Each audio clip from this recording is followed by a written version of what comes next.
unit 58က have တဲ့အဲ့တော့ have and have got တယ် have နဲ့ have got နဲ့ကိုတို့ grammar friends မှာတော့တော်တော်လေးကိုသင်ခဲ့ဘူးတယ်ဟုတ်တယ်နော်အဲ့တော့ have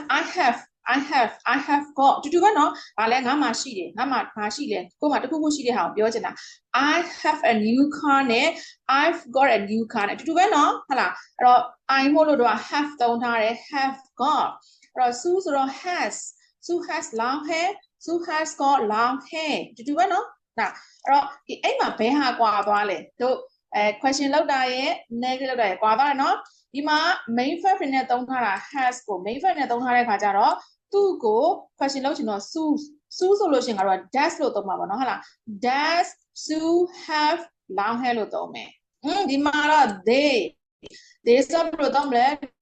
do they have any children အဲ့မှာတကယ်လို့ဒီကောင်သားငါတို့က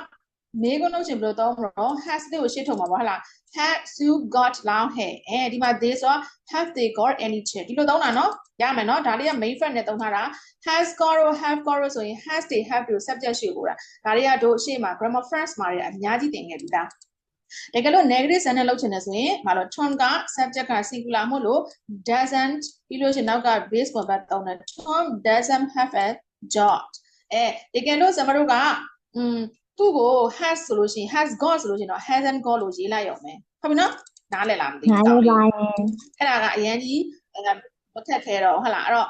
အဓိပ္ပာယ်တွေကတော့ငါတို့သိပါဟလား Tom ကအလုံးမရှိဘူးဟုတ်လား Tom မှာအလုံးမရှိဘူးအဲ့တော့ how much time do you have ဒါက have ဆိုတဲ့ main verb သုံးထားလို့ do နဲ့ question လုပ်ထားတာ